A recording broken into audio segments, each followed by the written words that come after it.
Hello, and welcome to episode 20 of On Second Thought with Mike and Matt, a pre-Thanksgiving show coming to you live on Saturday morning, November the 23rd. In our part of the country right now is gloomy and rainy, so what better time to talk about video games and whatever else comes to mind over the next hour or so. Welcome, and a early happy Thanksgiving to all who celebrate. How are you, Matthew? Doing good. Like you said, it is a gloomy day here. Past couple of days have been gloomy. We got our first snow of the year on Thursday and got a couple of fires going yesterday and Thursday in the house here. So it's nice and cozy, warm down here in the basement. Beautiful. Very nice. I'll take it. So tell me about the snow. Just a dusting, nothing on, no plowable events? Nah, yeah, the ground was, there was plowable events, but that was something else. Oh. Yeah. So, it was just a couple inches, mainly in the grassy areas and on cars and stuff like that. The ground was too warm for anything to hit, the pavement and sidewalks. Hit that and it was just wet. So no major events. They didn't even put the salt trucks or anything out to take care of anything because they knew it would melt on the roadways. But it looked nice on the grass and on trees and stuff. It was a wet, heavy snow, but it was pretty for a while. Then it melted. Thursday, I went out with my neighbors to a brewery, and when we came home, I put on the Thursday night football game. And that was a fabulous game to watch because it had all the snow. You couldn't even see the play. I mean, when the Browns and Steelers play, maybe, you echo my sentiments, Matt. You really don't want to watch those teams, So, when it has snow like that where you can't hardly see the players, it was a beautiful thing. It was great. It was great watching that. My son was supposed to be watching my dog while we were out at the brewery, and somehow he suckered my youngest into doing it. He's like, I don't want to watch my son's big into sports, but he's like, I don't want to watch that game. Who wants to watch that? That's a terrible football game. Steelers are so vanilla. I said to him the next day, I said, you missed out on a hell of a game. And not only was it the snow, but the last 10 minutes, nothing but scoring left and right, drama. Yeah. It turned out to be a decent game, even though I hate both teams, but it turned out to be a decent game. But getting back to the snow, I don't want any of that, right now. Usually we are good for one storm before New Year's. And I look at my 10-day calendar on my phone, and it says maybe it was originally saying Thanksgiving. Now it's moved out to Friday after Thanksgiving, so the official Black Friday. And maybe a day after that, the following week, which is great because Lynn has to go to New York. So, Mother Nature always comes at the worst time, right? Yeah, exactly. People be traveling on that Friday home from Thanksgiving festivities, and my wife's got to travel the next week. What are we going to do? That is life in the Northeast. Yeah, I was almost having to go to Rochester next week or the week after. For a pre-construction meeting. We got all of our permits, and the guy's like, do anything that? The guy's like, don't you gotta come in for this pre-construction meeting, sign a bunch of papers and that. I was like, do you really need me there for that? It seems more like a contractor thing. You're like, yeah, I guess we really don't need you up for that. I was like, good, because I don't want to go to Rochester this time of year. Plus, Thanksgiving and that. I don't want to travel right now. No. Yeah, Rochester. You want to avoid Rochester, Buffalo, Syracuse until April. April. just it's closed. God damn. It is cozy season though, Matt. So we got a lot of games to talk about, sales and whatnot. Got to settle into the thick of things here. I'm looking at the docket. A couple of items we want to discuss here in our opening before we get on to the video games. You've had a rather awakening in life, Matt. Would it be fair to say that when Matt Helmer steps out into the world outside of the cul-de-sac, he is generally a jeans or khakis, dress pants type of a man. And you had a rather, or maybe even some jorts. We know Matt Helmer likes to rock the jorts. I can. But you had a rather freeing experience the other day for the first time. You stepped out with either sweatpants or joggers. Now, is this a sign of, waving the white flag, like I don't give a fuck anymore, or are you just saying, no, I need comfort over fashion? I think it's along the lines of it's the fall of civilization is what's happening here, Mike. I mean, you go back in the day, the 1920s, 30s, 40s, whatever, 1800s, men, would go outside, be well prepared, hats, nice hats, coats, pants, suits, shoes. I mean, not only gentlemen, but I mean the women too. I mean, everybody. Yeah. It was just a way of life. Everybody. Yeah. And so I've always kind of thought, I'm not getting tripped, but like you said, I go out with, usually I've got some nice jeans on, no holes in them. And when I say I'm going out, like when I'm going to, Lowe's or Home Depot, going out to the record store, or restaurant or whatever, I usually, somewhat still dress up and look presentable when I go out. I hate when I go to Walmart, I see these people in their pajamas and just horrible looking clothes and that, like they just threw something on it. You know how I avoid those situations, Matt? You don't go? I don't go to Walmart. Yeah, God. So anyways, yes, I have stepped out, and what you either, I don't know what you've really called, they're not really sweatpants. Sweatpants are they like clothes at your feet, right? They've got the elastic around your ankles.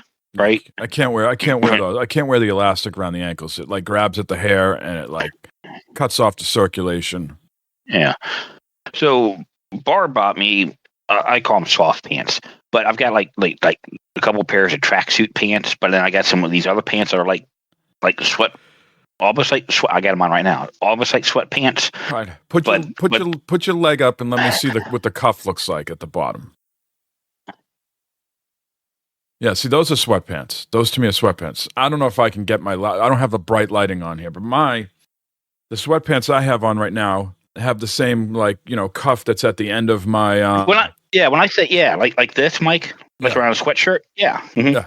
Yeah. Okay. Yeah, I can't go out with the, like the bell bottom, like no... there's got to be some sort of hem taper or something at the bottom of my sweat. I only have one pair of sweatpants. I have them on right now. I'm a shorts guy, In the house, the house is warm enough that I usually wear shorts. I usually try to wear shorts outside when I'm walking up until Thanksgiving. I easily get overheated. Even now that I've dropped the weight, I get sweaty and overheat very easily. So I try to ventilate properly, but these cold, windy days out there, I have been wearing the sweatpants outside. That's another thing. So, shorts. I don't have any like basketball style shorts, gym shorts, whatever you want to call them. All my shorts are, khakis or the jorts, which I don't wear that much. But, khakis, cargo pants, short type of things. You know what I'm talking about? Yeah. And even then, I've just now got a couple pair of, I'll call them basketball shorts for a better term. Mm-hmm. Where they're, I don't know what you want material they call them, but I've never worn outside, out to places and that. But I had this awakening when these are comfortable. They're not like, fuck, I'll just go. So we went out to a, not a fancy restaurant. We went to a restaurant. I dressed like this, went down to a brewery like this, and I was like, oh, okay, it's, the problem is it's not too bad. The problem is when you start going out like to places like that for a walk or whatever, the wallet, the keys, and the phone. I need support for those. So my fucking pants don't start fucking falling off my ass. Right? Well, that and the pockets are a lot looser, so I'm always afraid something's gonna fall out or just it doesn't. It looks weird. Like everything's just sagging. You know what I mean? So and that's the only problem. And sometimes there's a bulge where it's like, well, that's not supposed to be Sweatpants noticed. boners. Mhm. There's a band around Yeah. here called the Sweatpants Boners. That's a great name. That's a great name. Yeah, so I don't know. I've come accustomed now to, being a little more casual when I go out. Like I said, it's the fall of civilization is what it is. It's a slippery slope. That's a sign. It is. Because next you'll be at Walmart in your pajamas. Exactly. This is how it starts. This is how it starts. Well, and I see women going around, and some women are fine to wear them yoga pant things, but some women should not be wearing these. And some of them are, even on some women, it's like, man, that is way too revealing, and you should not be wearing this out in public. That is, wow. Those yoga pants have taken quite an evolution, right? They have. The ones that are just like, have that like sort of like built-in thong aspect to them. Yeah. Uh-huh. You know what I speak of? I believe so. Yes, I believe I know what you're speaking of. Yeah. Mm-hmm. Yeah, I could probably do a whole show on that, whether those types of pants and the bathing suits and how they've evolved, and like how, like, for me as a male, like, hey, I don't have a problem with that. That seems nice. But then we're talking about the fall of civilization. Like, do you really need to be at the beach in a thong and there's children around? And what do I care about other people's children? My children, I know my son had, my youngest went to the beach couple months back with my wife, and some guy was wearing a thong, and my son was like, what the fuck's going on here? What is this? I don't know. I see both sides of the issue, where I'd probably come somewhere in the middle. Like, come, if you got it, flaunt it. If you don't, like you said, be sensitive to everybody else's eyes, please. Exactly. Exactly. And even if you, I don't want to be a prude or anything, but even if you do have it, be somewhat tasteful with it also. I mean, it's. I'd say this is a thing that will carry you well in life for many things. Pick your spots, right? Know your audience, yes. Know your crowd. Yes. Pick your spots, right? If you know you're going to some resort, younger crowd, or just more of that open type crowd, go for it. If you're going to some like family pond, there's no reason. Maybe a little more modesty there. Yeah, right. There's no reason to get your cousins all hot and bothered or something. I mean, it's just, oh. Yeah. I mean, if you go into like a serious, like, hardcore gym, which is like a bunch of muscly people, and you're fit as well, and you're going to wear that, those pants that are just maybe got the built-in thong aspect to the yoga pants. But if you go into a Planet Fitness with like a bunch of like, dad bods and, 40s to 70-year-old people that are just trying to drop, 10, 15 pounds, or just being there to be a creep. And just maybe you don't need to do that, I don't, but everybody's got to have their own walk in life and their own moral compass. But that is true. That is true. I just pick your spots, I think, Yeah. But big step for me though, stepping out in pants that aren't, normal pants.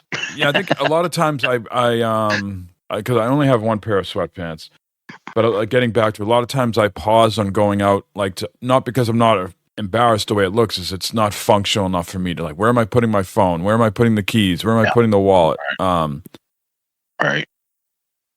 So. Yeah. Otherwise, it was nice. Congratulations.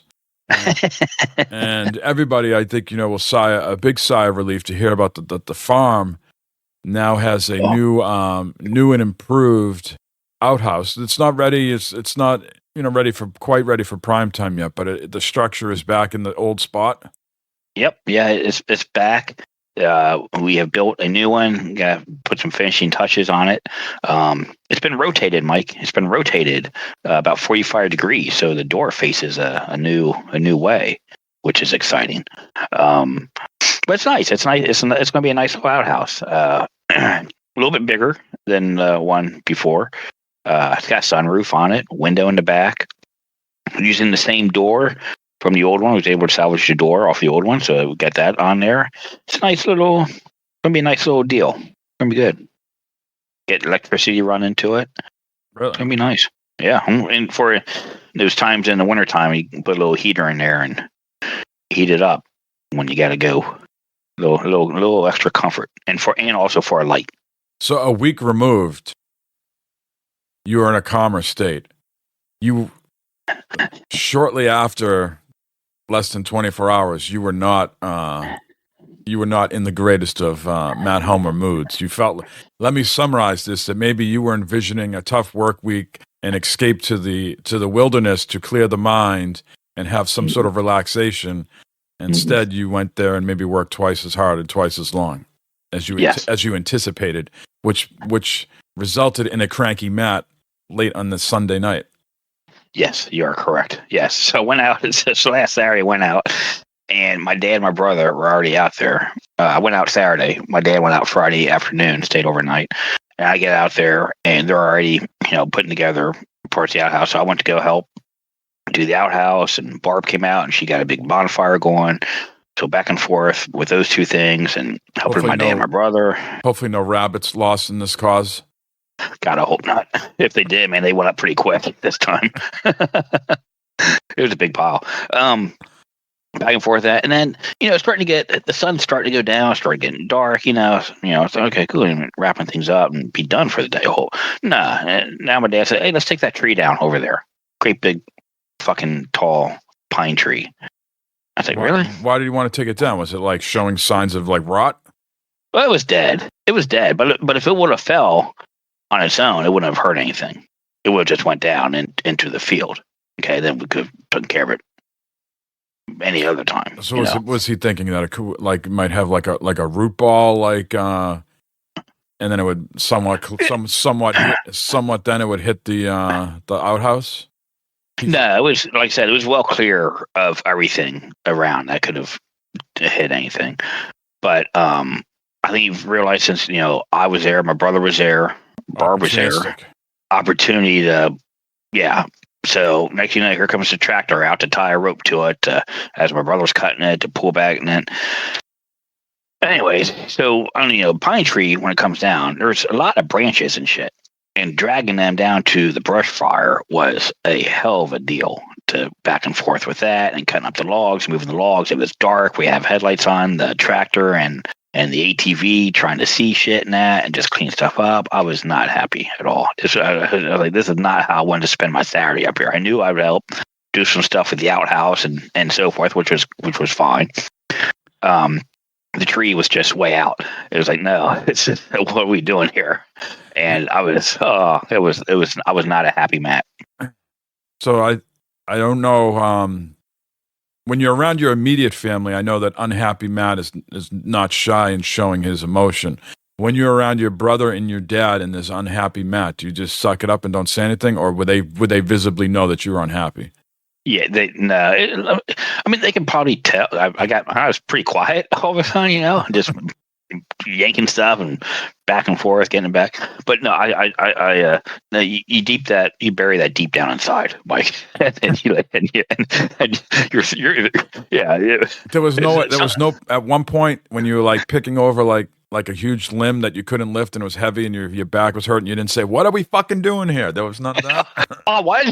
Yeah, it was going on in my mind. Yes, in my mind. Yes, it was. Like, what? What the fuck's going on? My arm's getting all scratched up. My sweatshirt's getting full of tree shit and stuff. And I'm back and forth. Yeah, my ankles are hurting. I'm tired. I'm hot. I'm sweaty. Oh, it was like, oh, this is bullshit.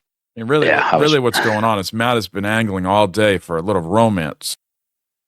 Yes.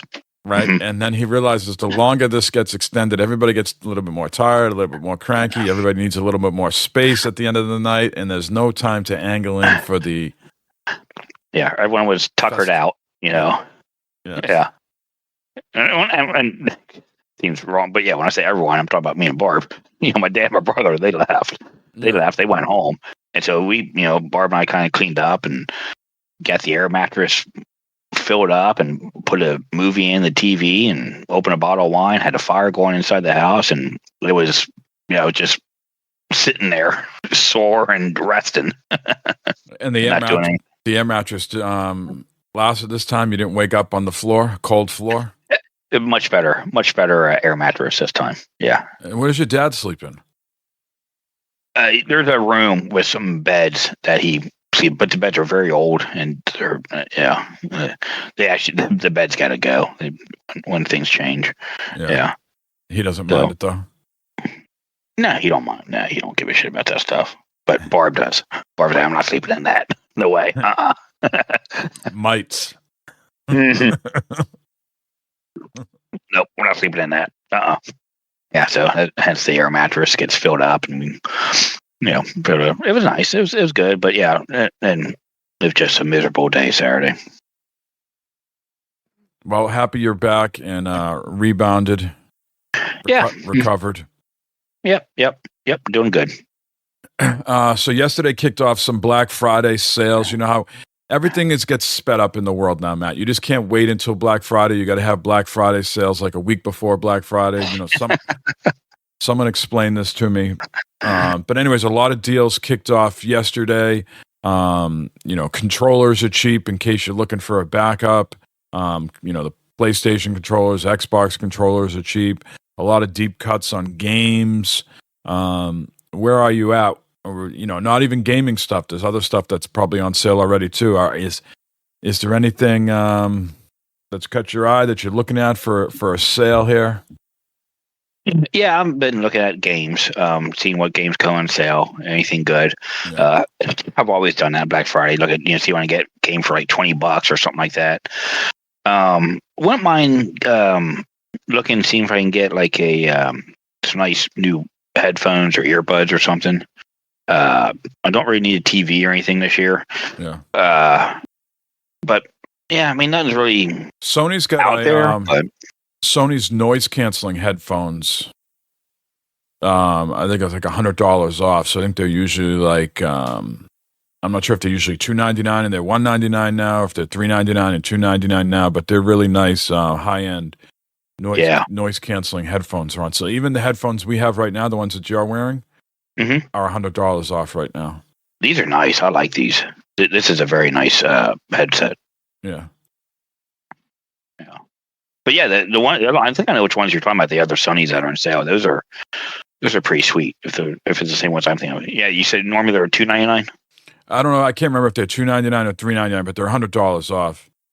Usually, when I go to the front page of Amazon, they show them there. They come in a couple different colors: black, blue, and maybe like a tan or an off-white. Oh yeah, it's the same pair I'm talking. Yeah, those are pretty sweet. Yeah. Those will always get good reviews. Yeah. I'm trying to like look for a chainsaw or something like that. Our chainsaw had a nice steel chainsaw, but I left it out in the shed, and the shed gets a lot colder than it does my garage, and the carburetor went on it. I brought it to the power equipment store just to get a tune-up because I couldn't get it to start. And he's like, you need a whole new fucking carburetor on this thing. And he's like, that's worth more than the chainsaw. You're just better off buying a new one. Yeah, that's unfortunate. So I want to get a chainsaw, but I'm going to go battery this time. Oh, there you go. I got a battery one. It's pretty nice. Rather than gasoline. Now, we've talked, I can't remember if it was Bad Fodder Figures or this podcast, we talked about how I've sort of had a falling out at the power equipment store over the zero turn maintenance, right? Mm-hmm. So I only go to that store now for the zero turn, just because sort of keep it in line with the business there. But I got this other power equipment store a little bit further away, but very nice people, quick turnaround on things. They were the people that told me that the chainsaw would need a new carburetor. Now, is this they sell steel? No, they don't. They don't. So they have like Husqvarna, old Milwaukee, brands like that. So I don't know. I like steel products. Because I think steel makes a nice battery powered chainsaw. I think it's steel. Yeah. So I already have the battery and the charger. What I want to do is go to the place that I sort of had the falling out with and say, hey, here's the battery I currently have. What chainsaw fits this? And then buy another battery. So while I'm using the chainsaw, I can be, sort of have one charging. Yeah. Just sort of have a backup battery, right? The batteries aren't cheap though. I want to say they're like $120. Yeah, that's the most expensive part of most of these things is the batteries. Yeah. And then of course, what do you do with them when the batteries go bad, right? That's the other. That's the other rub. I'm done with the Ryobi stuff. That's okay for just a quick thing. With the like I would do the walkway or something like that. But their batteries and they don't last over time. So I got a nice steel. Yeah. Leaf blower, battery powered leaf blower. I have the steel backpacks too, but the battery powered leaf blower, gets me done, pretty much a majority of my property. I also we did the hemlocks last Saturday, trimmed them all up, and we used the, I got a steel hemlock, trimmer, hedge trimmer, and that uses that same battery as well. So, yeah, what's nice is if you can get something to where that's the biggest thing is you unfortunately sometimes you have to stick with like one brand so that the battery works with each thing. You know what I mean? Which is nice, but it's also going to be a pain. But yeah, you want to be able to interchange that battery with as many different things as you can. Yeah, I want to just be done with the gasoline stuff. I understand the gasoline for the zero turn and for the the snow blower, and I wish the battery was lasted a little bit longer, but I have a huge driveway, so if I just had a normal driveway like everybody else, I wouldn't need these goddamn backpacks. I don't even need the backpacks anymore for my lawn because I just use the zero turn, crunch them all up. Yeah, the zero turn just sucks them all up. I have a zero turn that has the bags built into it. You know what I mean? So you just got to dump the bag somewhere out in the woods or something. Yeah, I think does your zero turn at the property just have it just melts everything up, right? Yeah, we don't bag anything out there. I even bag my grass here. I don't know if it's a northeast thing, but well, first of all, in my zero turn, I can lower and heighten it, right? Right. The high, low, but I don't have a way to, how like some push behind mowers you can set to like mulch or bag. Mm-hmm. Mine does that. Yeah. I don't have so I find when I want to cut my grass and not bag it, let's just say I took the bags off the back so the grass comes up through the chute and just shoots it all out. It's not like in the videos you see for these like demonstrations where it's like, cutting it up fine. There's just like clumps everywhere. And then it just looks like dead grass on your lawn. So your zero turn, because our zero turn to farm, it shoots out the side. It doesn't go up the back. Mine would go. I would have to take can off. You take that off? I would have to take off the whole apparatus, and I'm not sure how well these things are to be taken on and off like that. I think the way I look at it, they're sort of made to be taken off to clean out, maintenance. But I'm not sure I want to be taking these things on and off like every week. I just wonder if that's why your grass is clumping up because of that. It's not shooting out the way it should. Yeah. That's why that's my thinking there, because ours at the farm, and then my mower at home here too. Like my mower at home, I don't have a side chute on it. It mulches everything up, but the back can open up, and I can attach my bag, to the back, okay, and go and to stuff. But the one at the farm, it's got the side chute, and it's got two different things you can put over. You can put over the plastic chute where it shoots out the side, or you could have a thing where it just closes that off, and then it like mulches the grass, a little bit more.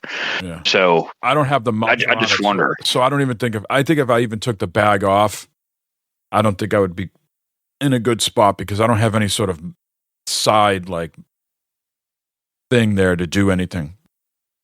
It'd just be an open thing. Yeah. It wouldn't have no. Oh. Yeah. I just wonder if that's why you're clumping. That's all. Well, I even noticed that. Like, I even noticed, like, when I used to just use the push behind, and sometimes I was like, well, this doesn't look like a lot to bag. I just take the bag off. Mm-hmm. I don't know. And, I know when my grass gets long, when I mow, it could, if I miss it or something like that, it'll clump. Yeah. I just run over it twice, and I'll just go over it again. I just hate the look of the dead grass on top of it. Mm-hmm. Yeah, I hear you. So, anyways, back to Black Friday. Household type things. Of course, the games. There's a lot of PlayStation's got a lot of deals on games that I have saved in my wish list. Xbox as well. I talked about the controllers. I even think some of the consoles are on sale, like the PS5 Slim, and I think the Xbox Series X and S might be on sale. All the different flavors that they have of that. So it's a good time to pick out a deal and treat yourself right, and get what you want. Even the allies are on sale. The X and the other ones, they're on sale. I think the X is $100 off right now, and then Steam Deck is those are on sale also right now. Wow. I saw someone post on one of the socials last night that their sort of like the tone of the tweet or the post was that, their feng shui was thrown out of whack with the black Steam Deck. So they had the PS5 Slim, the PS5 Pro, which we know is white, and got the black, outlines, tint, highlights, whatever you want to call it. Then he had a white Xbox Series X, and then he had a white, like, Nintendo Switch, and then he had the black Steam Deck there, and he's like, I'm not trying to say that I need the white Steam Deck, that limited edition that just came out, but yeah, the one, yeah. that black Steam Deck is throwing off the aesthetics here. Yeah, that white Steam Deck looks pretty cool. I mean, it looks clean. It looks good. Yeah, I just hope you're not a sweaty or dirty player, because boy, that'll show up quick. And don't be eating Cheetos with it. Yeah. And I saw everybody everybody was doing the humble brag yesterday. I guess the 30th anniversary PlayStation started arriving to people's homes or businesses. So people were, all over social yesterday showing the gray controller, the gray Slim, etc. Yeah. I mean, it doesn't pull at any of my nostalgia strings because I wasn't there at the beginning of that. The PS5, the first PlayStation I had was the PS2, and of course that was black and blue. So I wasn't there for the OG, off doing other things. But so I don't look at that and go, wow, I want to have that to sort of, relive my gaming youth. Mm-hmm. I'm not sure if you look at that differently. No, I mean, I had that original PlayStation, that gray net, and it doesn't do anything for me now. Without the kids, so the Barb, anything you're picking up on Black Friday for them? Yeah. The kids, we got Noah with his new car, getting him some real nice floor mats and seat covers for his car, and PlayStation. He needs a new PlayStation controller, so we'll probably get the Elite one of that for him. For that, Christopher, I don't know what he wants. He keeps changing his mind and keeps saying stuff, so I'm not quite sure about him. Probably some Steam cards or something for his computer or gaming or something. I don't know. Those are impossible to find. Good luck on that. What's that? Steam cards. Yeah, they are hard to find. Yeah. I think there's a lot of fraud, a lot of money laundering going on with those. So I think some stores keep them behind the register, so you might have to ask them. Some places just don't carry them anymore because A, they've either been sold out, or B, it's not worth the hassle anymore. But there's been if you're on Reddit and go to other places to search why Steam cards are like non-existent, there's just been a lot of, I guess, fraud. And I often have these conversations with my wife. And she's like, this is the way it's always been. You just may be more sensitive to it now as you get older. But I always say to my wife, where have we gone, and how have we lost our way as a society? And so the NBA and the NFL have sent memos out to their players about the security of their homes during day, during the nights or days that they have games. Kelsey and Mahomes from the Chiefs, their houses were robbed. Bobby Portis from the Milwaukee Bucks and other players, so on and so forth. That I guess is a sophisticated crime ring. It's not just some like rando just showing up, saying, "Hey, Kelsey's at the game today, so let me go friggin' bust into his house." These people have set themselves up to be like landscapers, delivery people, and have canvassed the area for months and figure out, what's going on, and then they bust in. But I was getting back to the Steam cards with fraud. It just seems like a lot of like, I don't know, people looking. My wife's like, well, she tries to rationalize these things. Well, a lot of people don't have the same advantages. People are desperate. I say, fine. There's got to be a small percentage of those people that fits the, they have no way out, and this is what they're doing to survive. Okay, I have to feel like a lot of other people though, looking for easy way out. They don't want to put the work in and have a legitimate lifestyle. That this is, smash and grab, put it on the black market, rinse, repeat. Yeah. And I think that comes in all races, creeds, and religions. It's not just all one, sector of people. I mean, I saw something on the news the other day. First of all, who brings $250,000 worth of jewelry to the spa? This woman in Boston, they got her on surveillance, stealing approximately. Well, I don't think it was one person's jewelry, and who knows? Maybe just one piece of jewelry is worth that much. But they got her on surveillance in the spa, in the locker rooms at the spa, stealing $250,000 worth of jewelry. That's amazing. You know how this all started, Mike? When men stopped wearing hats and nice clothes. What are you talking about? What are you talking about? The mafia was always the most well-dressed people, and they were doing shit like that. False society. Yeah. Well, that's, I started to have these conversations and started to vocalize this stuff out loud. And, my wife, shuts me down very quickly. She says, what the fuck are you talking about? This has always been going on, forever. It has. Yeah. Crime and that. I mean, crime's nothing new, right? It's always gone on, all this stuff. Yeah. You just, I think you social media. You're getting more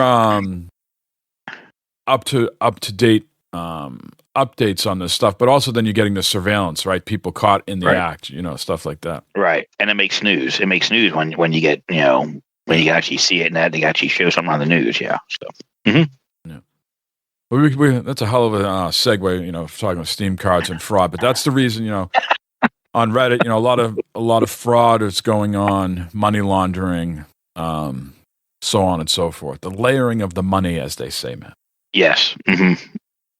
So let me know if you get a run on a honey hole of Steam cards somewhere. Well, that'll probably be the next thing now. I probably will find, if I find grab a stack of them, the guy's going, oh, what, are you being scammed? Is someone telling you need to buy these Steam cards to pay your bills or something? It's like, no, God damn it, no. I found a bunch of them. I want to buy them. I probably won't even buy them. They probably won't allow me to buy them anyway, thinking I'm being scammed or something. This old man's getting scammed. Well, then you check on the back of them, Matt, and what do you got to look for? Make sure that seal, whatever, is still there. But you're not supposed to be able to use, like, I can't go into the store and scratch that and then put it into my phone. Like, they're supposed to be like they do something at the cash register to activate the card. Well, somehow, though, people are, like, they do that. They scratch them off, okay? And I don't know, they take a picture or whatever. When someone's unsuspecting goes up to buy it, then it becomes activated. Now the person can put that number into the thing. It's a lot of fun. It's a lot of work, ain't it? I mean, what are you doing? Just sitting at home every 5, doop, doop, doop. Just waiting. Some AI bot or something probably just running numbers. I don't know. Well, they say that's what happened when did we discuss on the podcast with the birthday and the getting the PlayStation money and everything like that? Did we discuss that last week? I know we talked about. I'm not sure we talked about it on show about your adventures with your PlayStation card, not being able to use it. Yeah, so Lynn got me like a $200 gift certificate, right? And I didn't redeem it right away. I maybe waited 48 hours or something like that. And by the time I redeemed it, someone else already redeemed it. So it's exactly what you're saying, that someone out there with, I guess, Amazon or PlayStation has told me, has figured out what the sequential numbers are. They got some sort of sophisticated thing, and they're always trying these numbers once it gets activated, like you just said. Mm-hmm. And so a PlayStation told me, someone redeemed this code, a day ago on a PlayStation account that was just opened 5 days ago. And I go, okay, so I've had a PlayStation account forever. You see how much I spend here. You think I'm willing to risk all of these purchases to open up a new PlayStation account and get $200 and then have you try to give me the $200 back. This kid was not having it. He was like, I can't do anything. Sorry, goodbye. He was just, so I had to go to Amazon, another place where I spend a fortune of money. Yeah. And be like, PlayStation, you guys told me to contact PlayStation. PlayStation's telling me to contact you. There's nothing they can do. That they often have issues with Amazon with these codes. And I finally got to the right person at Amazon. I was like, listen, I've been in support forever. I have a lot of empathy for the work you got to do there. I do this type of work too. I'm not trying to bust your balls here, but I've been hoodwinked. My wife got this for my birthday. And the code's not good. Someone else redeemed it. I need my money back or a new code. And they just gave me my money back. Amazon. Okay. To them, it was nice. Drop in the bucket, right? Yeah, it's nothing.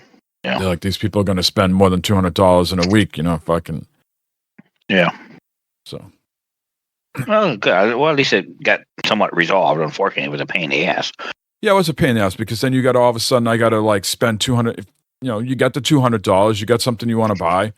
Then you can't buy it. You get the $200 returned to you on your, your credit card that you bought it on.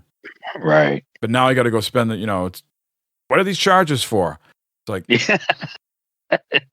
Remember that $200 you gave me for my birthday? Well, I don't remember. I thought, yeah, that's like when Mike starts to hit the roof and starts needing to go for a walk because I'm getting these hot flashes and I just got to, start shredding clothing so I can ventilate. There you go. Yep. All right. Let's move on to some gaming news, Matt. You might not know it. Your phone in front of you, your VCR, your refrigerator, if you got a modern one, your dishwasher. Those are all now considered what?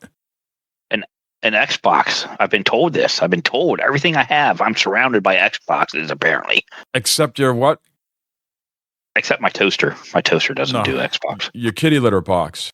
My kitty litter box. I don't know, man. Barb just bought a new one. It might be have an Xbox in it. Is it automated? Does it self-cleaning? No, those things suck. You ever seen the videos on YouTube where cats get stuck in those things? No. Oh my God, it's hilarious. Anyways. Oh my God. How many cats and dogs you have there now? We have 2 cats. The dog is gone. The dog's gone, thank God. I had that fucking mutt. The dog has left the Helmer Spa and returned to the other. Yes, returned to its owners. Yeah. This dog is on Barb's side of the family? Yes. Uh-huh. Yeah, her nephew that keeps selling me the vehicles is his third dog. Dog. So there's a little bit more color to the picture here. You don't want to disrupt that relationship by not taking care of the dog. Exactly. Yes, you're correct. Yeah. One hand washes the other, I see here. Something like that. And this dog comes with its own playpen, right? It comes with all types of. It's a high maintenance dog, dude. This dog is so high maintenance. It comes with all types of stuff that just, like a cage pen to keep it in, and now, toys and special food. And now you're not into this whole thing, but how is everybody else in the house? I get the sense that everybody else in the house are really into this. Pretty much, yeah. Barb loves the dog. Barb thinks the dog's the greatest thing ever. Oh yeah. And the kids are, especially Christopher, he's always wanted a dog. So he likes the dog. Noah, he's indifferent. He don't care too much. I hate it. The cats hate it. Yeah. All right. Well, back to the Xbox marketing. They have they're going full steam ahead with this. We're talking, digital, print, physical, buses and everything like that. This is an Xbox invites people to play with Xbox across multiple devices and screens. It showcases the evolution of Xbox as a platform that extends across devices with bold, iconic, fun visuals and a lighthearted tone. So I guess the cynicism in me, Matt, and you let me know where you are with this. They have realized they can't beat Sony and PlayStation at the console game. That's not how they're going to continue to grow their business. And to them, to just maintain the status quo is not good enough for the board, the investors, shareholders, etc. Right? They need to keep growing their business rather than just doing what they're doing, which is very successful in its own right. There's no shame in being in third because they're still selling a lot, and they got a lot of subscribers, etc., etc. But they're not top dog. So they're trying to pivot away from being known as the sort of platform holder to just becoming a brand. Xbox is a brand, and you can play on your phone, you can play on your tablet, you can play on your any device that can sort of connect to the internet with the cloud. Can be turned into an Xbox. They essentially don't care how you give them money as long as you give them money. So whether it's Game Pass, the cloud, buying games, buying the console, buying a PC, etc., etc. They just want your revenue from those other streams, which I think makes sense. So they're pivoting to a platform, to a brand rather than just being a platform holder that releases a plastic box. What are your thoughts on that? No, I mean, I watched the ad here that you put in the planner. It's a very good ad. I think it's very well done. It gets the point across that anything with a screen, pretty much anywhere you can play an Xbox game. Now, it wasn't too clear that it's the cloud gaming that they're pushing across. I don't think, but I think I've never tried it. I've never done it, so I couldn't tell you. But they're giving it a try. They're trying. I mean, this thing's been around for 6 years, something like that. Their cloud gaming aspect. So they're finally trying to push it out and make it more aware. Maybe a little too late, but yeah. So if you're on your tablet, if you're on your PC or your Xbox, I would venture to guess not many people are doing the cloud when you're sitting behind a PC, sitting on your couch playing your Xbox, that those people are downloading the games, buying them. Yeah. But if you're on your tablet, you're on your phone, cloud is the way to go. If you're on your Ally or Steam Deck, I don't think people are probably doing a ton of cloud there. Maybe, but I would think, majority of those people are downloading those games, especially with the size hard drives those things come with. Now, if you have that Logitech handheld that's just a streaming Game Pass device, I'm not sure how much that penetrated the market and sold. But yes, they're going, like you said, any screen. And we got another story here to talk about. It's just not for me. We'll cover that in just a moment of why. I like to download my games regardless of platform. I like to download it. I don't like to sit there sort of on pins and needles waiting for the buffering, waiting for some sort of bad experience to happen. I thought Stadia had a very good, low latency. I just thought Stadia was the best of the bunch because, Google's got the infrastructure and everything like that, but they just didn't have the mind share to get people to do it, right? And that would be the thing, like if Xbox or Sony could sort of take that architecture from Google. But yes, this is an Xbox. It's slowly becoming a meme, though, right? I saw someone yesterday at I thought the person at Microsoft, had a good sense of humor. We talked about the PlayStation Anniversary Editions went out yesterday, and one of those sort of air vents or slots, it says like 30th anniversary, like in white, and the person sort of like retweeted that and put their own image in. And with Photoshop, took out the 30th anniversary and put this as an Xbox.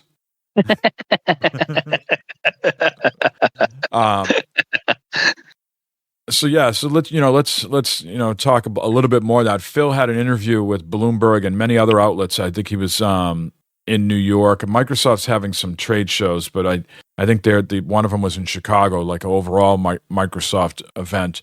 But for some reason, Phil was in New York for a lot of these things. And a couple of things that he touched upon, we'll take the second one first, is that there's no red lines for Xbox games coming to PlayStation, Nintendo, etc.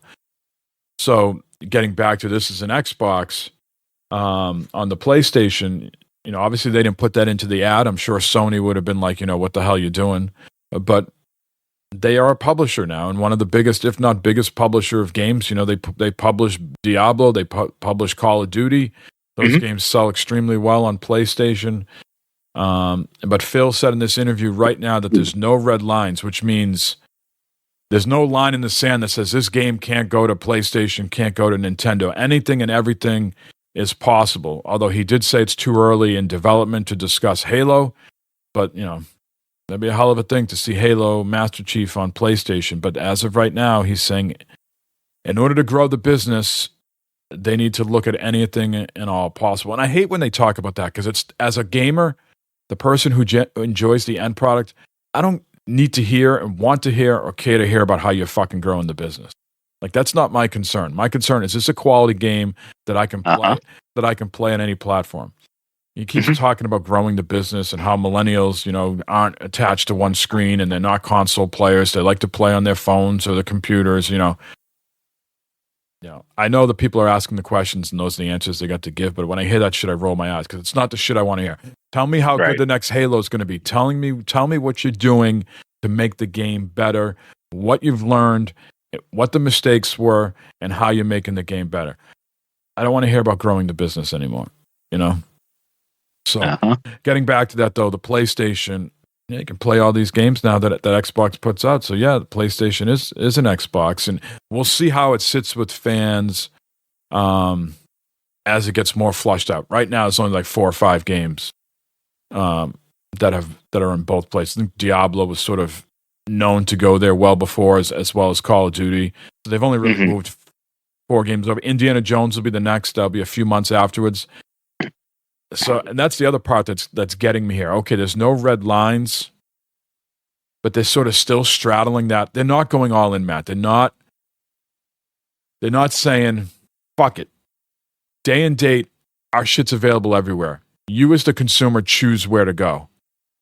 They're still doing these timed exclusive things where while the Indiana Jones is coming out on Xbox, and then, you know, 3, 6, 9 months later it'll come out on PlayStation.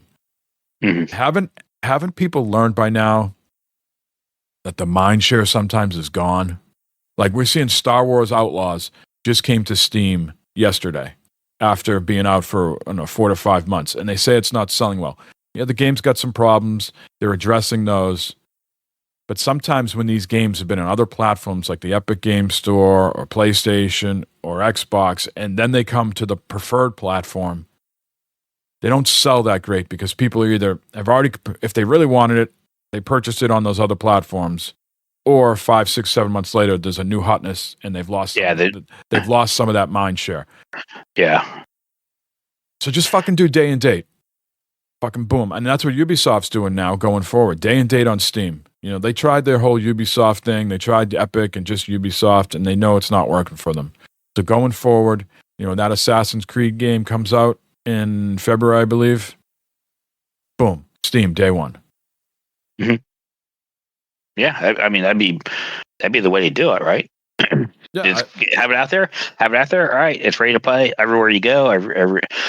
Every platform, everything. You know, I mean, that's what they're there for. You know, here you go, time to play. And like you said, when it's fresh, when it's hot, when everyone's talking about it, when it's new, yeah.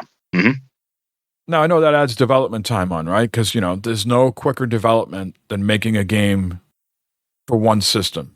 You know, those Naughty Dog, Last of Us games, God of War games are so excellent because they only have to build it for one platform at a time. They don't have to build it for Xbox, Switch, PC, and the PlayStation. They just do PlayStation. That's why those things are pretty much rock solid when they come out, just like Nintendo games. Right? When you have to start iterating and making all these different versions, it gets more costly because you got to bring in more QA, you got to bring in more devs, you got to hire third-party companies to maybe do the Xbox port or the PC port, et cetera, et cetera. And that's how those costs can balloon. But you hope you take some of that revenue back once you release it everywhere. The other thing Phil said is that a handheld is coming for Xbox, but it's years away. Now, this is things that we've talked about on this podcast before. I think I'm going to summarize and you let me know if I'm accurate. Well, can't they just shrink Windows down and put it on a handheld, right? It's something along the lines of, And listening to the people at Digital Foundry and other places, yes, you can do that because that's certainly what's on the Ally, right? The Ally X is Windows on a handheld. Correct. But people say it's a terrible user experience. They use these other third-party companies to make it more like the Steam Deck, where it's just an operating system that's sort of built for the handheld experience rather than shoehorning in Windows into the handheld factor. So it sounds like Phil is acknowledging that the Windows experience, I think in his terms, is good but not great. And they want to get it great before they put it out there and release it. My whole thing is I want it to be like the Steam Deck. You boot the fucker up. It's right there, yeah. It's like an Xbox. Yeah. And not something that you're going to clicking on the app and then launching it. It just boots up and looks like your Xbox in the handheld. Yeah, and I'm one of those people that's like, okay, I have my Xbox here, okay, my Xbox X, all right. All it is software. You put that on a little handheld thing. There you go. There's your Xbox to go. I've learned a lot in support over the 30 plus years I've been doing it. That it's never when I say, can't we just do that? Mike, it's never just do that. You gotta understand X, Y, and Z, and then scalability, and then different versioning, and all this other stuff, inputs. So apparently, our naivete is not the exact picture that Bill feels. It's either one or two things, Matt. Either he truly feels it's going to take a couple of years to get it to the level of quality that they want, or what happens in a couple of years. We go to Gen 11, right? Mm-hmm. Which is the next iteration, PlayStation 6, and the next iteration of Xbox. And they're going to launch all these things at that time because maybe the handheld plays into the new box that they're releasing, or maybe they're not releasing a new box and the handheld is the thing, and there's just software. They're getting their Xbox software to work everywhere. You want to install it on your Ally, you want to install it on your Steam Deck, your PC, and maybe they're not going to release. He says in the article they are going to release more consoles. That's sort of open-ended. He didn't say what the console is going to be. Maybe the handheld ties into it somehow. Mm-hmm. Yeah, I don't know. It'd be interesting to see what they come out with. I imagine it'd probably be something like the Nintendo, like the Switch, where it's a console that you plug into, you can use for your TV and that, and then take with you where you go, places along the line, something like that is what I envision. I envision them having multiple different flavors, like a standalone box that me and you are used to, and to those people, and then people that want a more mobile experience, because you hook up that thing to your TV, you're not going to get the same output that you're getting out of the Xbox. You know what I mean? You can't get that. The Switch doesn't give you the same, that dock does not give you the same quality as an Xbox Series X to your TV. Maybe not now, but maybe in the future. Right. They got that figured. Maybe they keep shrinking the die down and everything like that. Maybe that's why it's a couple years away. There's all those things to think about why it's a couple years away. I guess if it was easy to do, like me and you feel, they'd release it now and not let Valve, Nintendo, Asus, et cetera, get the market share. That's going to be the thing that they're going to have to battle in a couple of years, right? We have a story here coming up about PlayStation and their handheld. Maybe PlayStation has something bigger, badder, better in a couple of years, and then they're going to have to compete with that, PlayStation had a great handheld years ago with the Vita, and they just failed to support it like what they should have. Yeah. I mean, the plans they had for the Vita were incredible. You buy the game for your PlayStation, and it's going to play on the Vita. You can transfer your saves. You can say continue off on the go and that. And they never now here supported we are. Now we're here. I don't think the infrastructure was there, but now we're here for that, right? Mm-hmm. Mm-hmm. Yeah. I don't think people. Yeah, the Nintendo, had the Game Boy, the 3DS. Those people definitely playing handhelds back then. But it was, correct me if I'm wrong, I think the handheld sort of attitude or thoughts about that was more of, I don't want to say kids' games, but not fully fleshed out games. Quirkier experiences, rather like, hey, I'm not going to buy this and be able to play The Witcher 3 on a handheld. That's just not going to happen, right? But I could probably play like, some sort of Mario type game on this thing, right? Yeah. That was sort of the outlook. And the PlayStation tried for a while with the PSP and certainly with the Vita. I think we're in a better climate, technology-wise and acceptance-wise, for them to relaunch a true handheld. I think the Steam Deck has proved that, the way it's selling. And the Steam Deck is a very solid piece of equipment. And the Asus, I guess, the Ally's the biggest out of all the Windows devices. Windows handheld, the Ally's doing the best. Yeah, and I think the Ally is great. I love both of them. Yeah. All right. The Game Awards, Matt, were announced. The nominations, That's coming up here. I think it's next week or a week and a half. Something. It's pretty damn close. December 12th, sir. Okay. We're not obviously going to go through all the nominees here, but one thing I wanted to discuss with you is Game of the Year. I would venture to guess, looking at these 1, 2, 3, 4, 5, 6 games, that you haven't played any of them. You're correct. And I would venture to guess, I just bought one of them. Maybe 4 out of the 6 you've never even heard of. So I've heard of Final Fantasy. I've heard of Elden Ring. Metaphor, I never heard of that. Never heard of. I want to say that's either made by the same people that put out their Persona games or in the Persona universe. Maybe both are true. It's a Persona-esque game. Let's put it that way.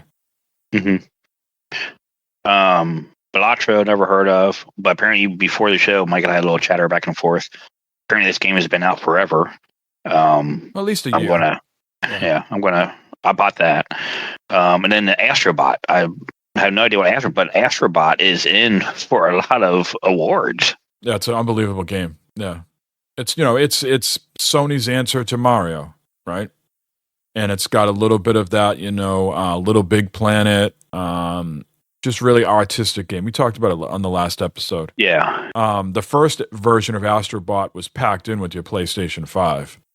And that was more of a shorter experience. Some people could say it was a demo, but it felt a little bit longer than a demo.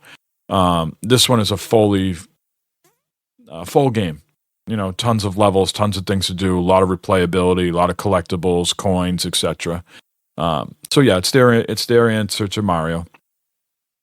Yeah.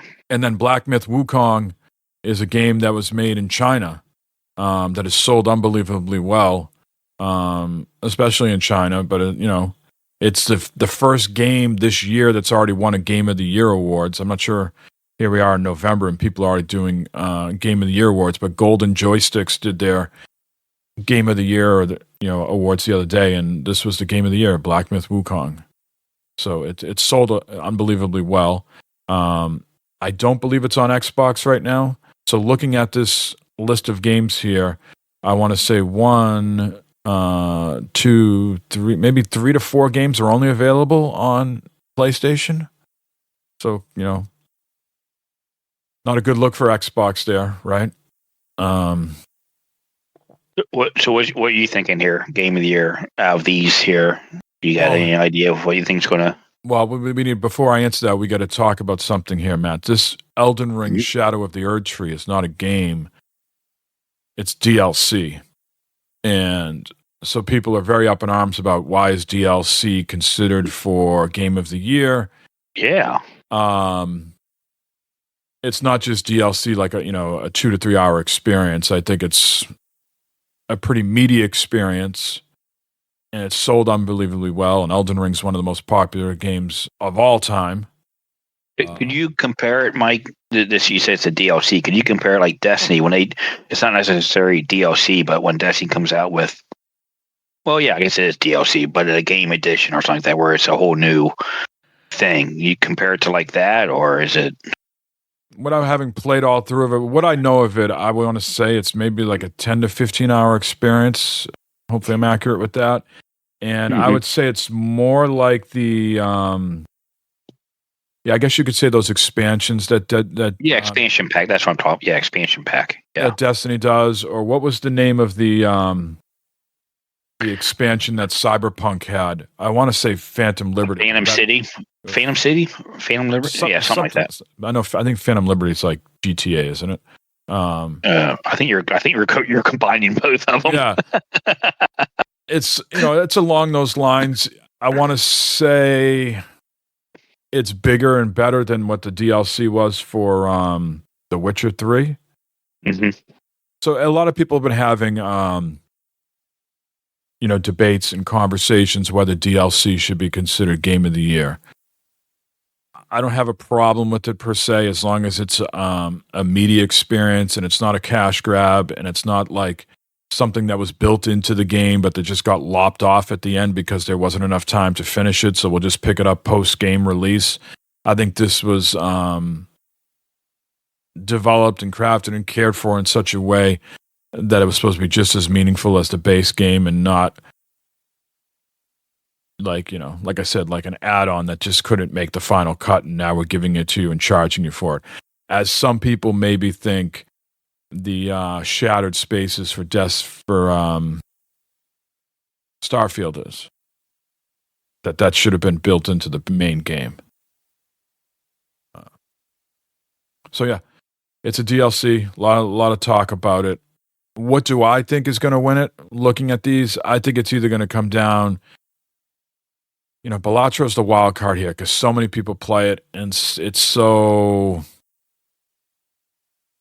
Without using it's such it's a wild card. It's a card game. It's a wild card, right? Like it has so much mass appeal, and it's done unbelievably well. And those sometimes when people vote, this isn't just Jeff Keighley making this decision.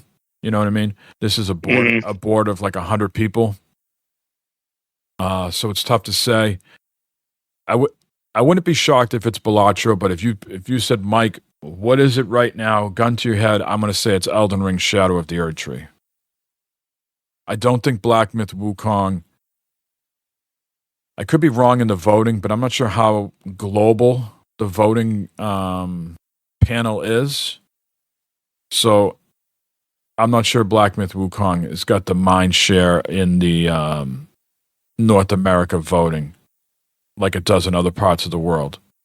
So I think it's between those two, and if I woke up and someone told me it was Final Fantasy, that wouldn't shock me either. But I think really it's either Elden Ring or Balatro. And what chooses this, right, is us, to people voting, right? It's not some panel of people. No. Like the Academy Awards or like that. It's not the people. It's a panel. It's a panel. Oh, okay. I think there is a fan voted award. You can vote yourself.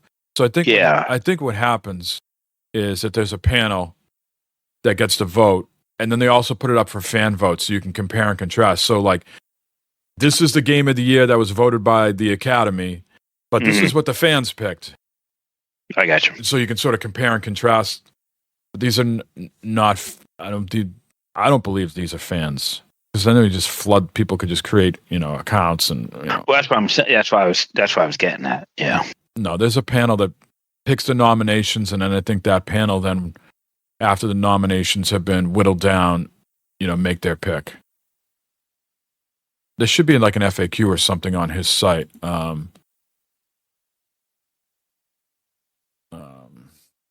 The award process. Nominees of most categories of the Game Awards are chosen by an international jury of 100 global media and influencer outlets. Specialized juries also convene for other categories. Ballots are tabulated in the 5 games that appear, and the most of the ballots are put forth as nominees. In the event of a tie, 6 or more nominees will be announced in a category. Jeff Keighley does not vote. Okay. Well, okay. So, I mean, saying So here it is right here. How are winners selected? Winners are determined by a blended vote between the voting jury, that's 90%. So those are the people that we just talked about. And so public fan voting makes 10%. So there is a little influence coming in from the public vote. Yep. Fans can vote for their favorite games on the GameAwards.com. In China, fans can vote on the winners via Bilibili. So 90% jury, 10% fans. So we stand corrected. Glad we looked at that, so we look like fools. Fact checked ourselves. That's I like it. Yeah, that was the original job I wanted back in the 40cast days. You remember that? I've contacted. I remember you. that. You guys, I really like the show, but boy, you guys put a lot of false information out there. I want to be that guy that's like, like around the horn, like they had on an ESPN that would just come in and say, well, actually, man. Actually, what this is. All right. So, did you have since you don't know any of those games, are you just picking anyone? Do you have a choice? My thinking would be along the lines of Final Fantasy. Okay. Now, Final Fantasy and Astrobot and Black Myth Wukong not on Xbox, right? So it's just a smaller percentage of the pie. But we've had PlayStation exclusives win Game of the Year, Last of Us, God of War, etc., etc. All right, moving on, some more cloud streaming stuff, Matt. Xbox Game Pass Ultimate subscribers can now stream select games from their own library via cloud gaming. So you're one of those customers. If you had friggin' any sort of reception out at the farm, you'd be all over this fucking shit. That'd be sweet. That'd be, yeah. So they've been trying to get this out there for a while now, stops and starts, but they've announced that, like I said, Game Pass Ultimate members can use the cloud gaming to stream games they own, albeit only 50 of the strongest titles are currently available. They're going to build this list out over time, but they're starting with 50 games. So I'm not going to read all 50 games here, but there's Baldur's Gate 3, Cyberpunk, Dying Light, a whole bunch of Final Fantasy games, Hades, Hogwarts Legacy, Mortal Kombat, etc., etc. Witcher 3 is on there. Warhammer Space Marine 2. So it's 50 games. Division 2 is on there as well, Matt. Yep. I don't see any Fallout 76. Nope. So 50 games. So this is different, where before you'd only be able to stream like games that were in Game Pass. And no, I don't think all games were available in Game Pass. I could be wrong with that. Maybe that's evolved over time as well. But these are games that maybe you don't have well, if you have Ultimate, you have Game Pass. But these are games that maybe never came to Game Pass, that you've bought yourself. So as long as you bought them and you are an Ultimate subscriber, you can stream them. Okay. Any thoughts on that, or should we move on? Like I said, if I had some great reception stuff out of the farm, where I could do this, that'd be pretty sweet. Or if they allowed such frivolous activities on your lunch break at work, if you were able to connect to the servers, you could. Yeah, that's weird. Yeah, they've really opened up the internet at work.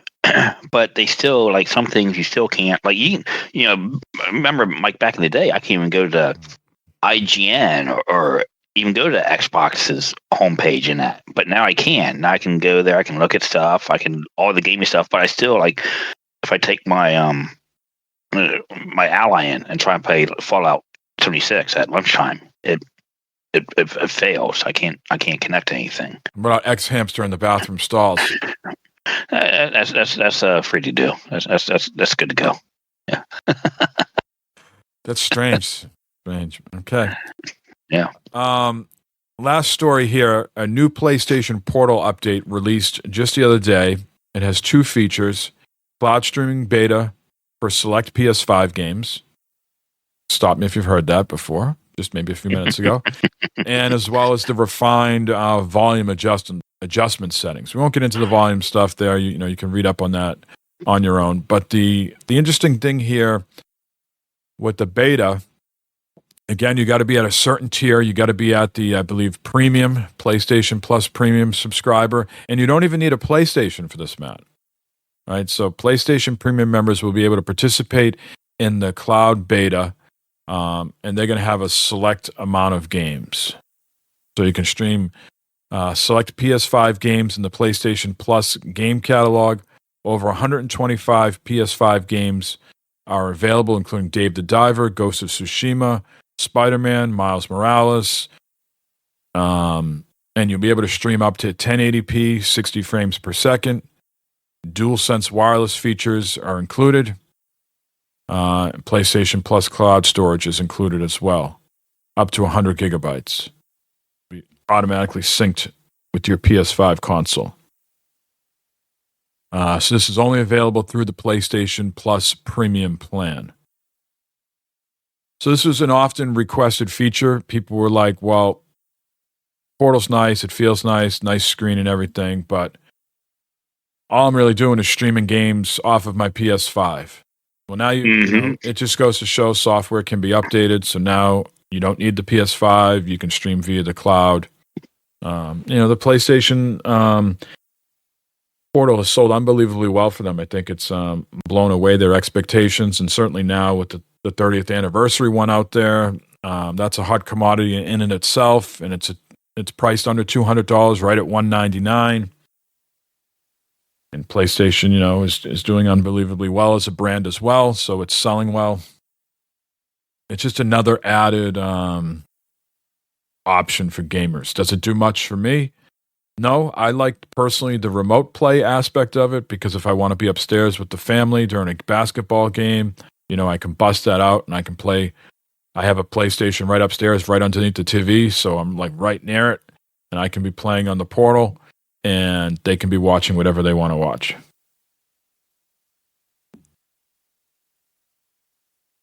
Yeah, I think you pretty much said it for yourself right there, where, you're at home, you're on your PlayStation, you're down in your little cave there, playing on their couch and TV and that. Yep. So I need to bust it out. It's been a busy week at work. I need to update it, try it out, so next time we reconvene, we can speak on, or I can speak on, and let you know my impressions. Before we wrap up here, Matt, let's just briefly talk about anything that we've been playing. I know you're still at it with the Fallout 76, like myself, but anything else you've been dabbling in? Well, we got to talk about the other night, Mike. We played Call of Duty Black Ops multiplayer. And man, you and I set the place on fire. We was up there. We did best, like it's like riding a bicycle, Mike. You and I get back in there, kicking ass, taking names. It was excellent work by the two of us, defeating and winning many games. Yeah, I was. We never lost it. I think I mentioned on the last episode I felt the controls were more loosey-goosey than I was liked or anticipated, but I was playing it down here with you on my the whatever they call their Pro controller, Xbox Pro controller. The Elite controller. And it felt a lot better than when I was playing it on just the base controller. And yeah, I thought we held our own and finished in the top 3 usually. And so one thing I wanted to talk about, the beautiful thing about video games sometimes is people can find what they enjoy about it and suit their play style. For some people with Call of Duty, they love getting the camos, the skins, leveling up their guns, attachments, getting this gun. For me, I only have so many hours in the day to invest in a whole bunch of games. I've never been the one to approach Call of Duty and say, I want to unlock all the guns and then get gold guns and gold skins. Have I done that at times? Yes, I have, but it's never been the root of me playing. It's always like, can I finish in the top 3? Can I get the most wins on it's not even about my team fucking winning. I don't even care so much about that. It's like when the scoreboard goes up there, is Mike in a respectable fashion? And by respectable, do I have 21 kills to like 18 deaths? You know what I mean? Like that's always been my goal with those games, to just finish with a respectable thing and have some laughs along the way. So I thought it checked all those boxes the other day when we played. Yeah, and we like you said, I had a lot of fun getting back into it. It was rough, but we did great. There was a time where I was the featured player at the end of the match. So take that, all you people out there, a bunch of noobs out there. This old man was the featured player at one point. Many times we were, at the top of the scoreboard. So we pretty much are spent now for the rest of the Call of Duty playing time for foreseeable future, probably, Mike. At least I would say that for myself.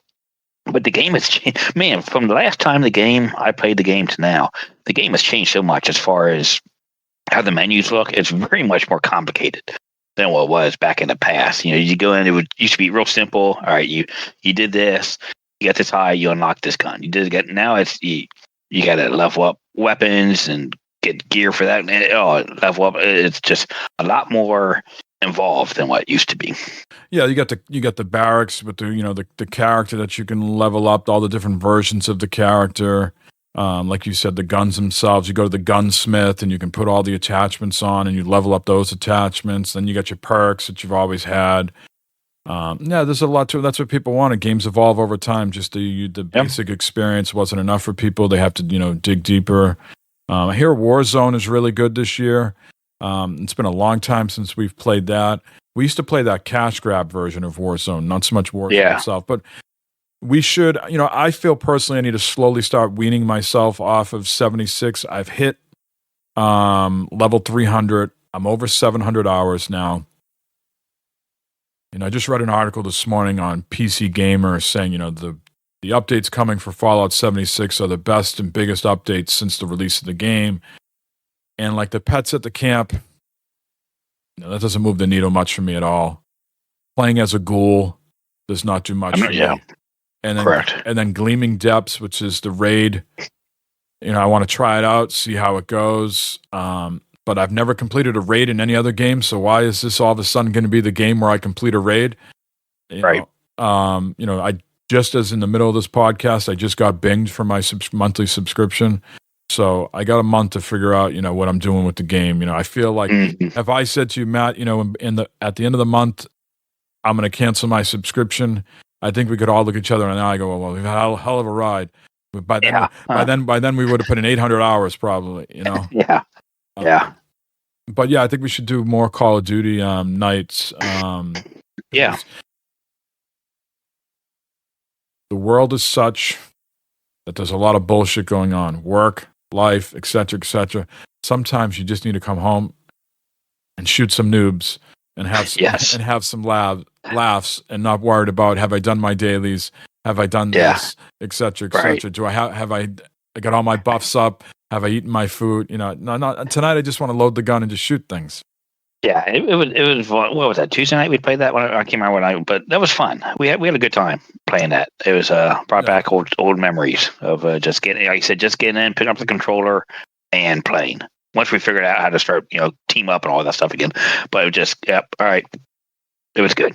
One thing we noticed is that the quality that we're used to in the 700 plus hours that we've been, doing Fallout on the Discord, the sound quality talking to each other on the Xbox was not. It was. It was not as good. Matt's like, you sound like you got a windsock over your thing. I was like, well, how do you think you sound? You sound like you're in a tunnel with a windsock. Even though we were connected on Discord servers, so I guess next time maybe we try the Xbox. Well, I think too, if I was using my Xbox headset.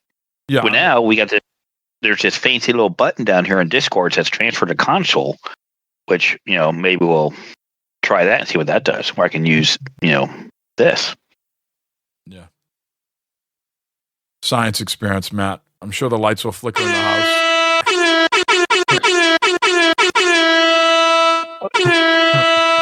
For those that don't know, Matt figured out the fucking soundboard functionality in Discord now, and he might become a Nitro member just to fucking blow up the podcast at some point.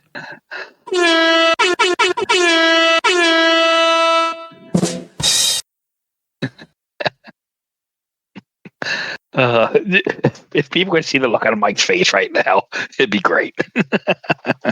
It's just the look of shame that he showed me these buttons down here. But oh well. Yeah, that's all I've been up to. It was Fallout 76.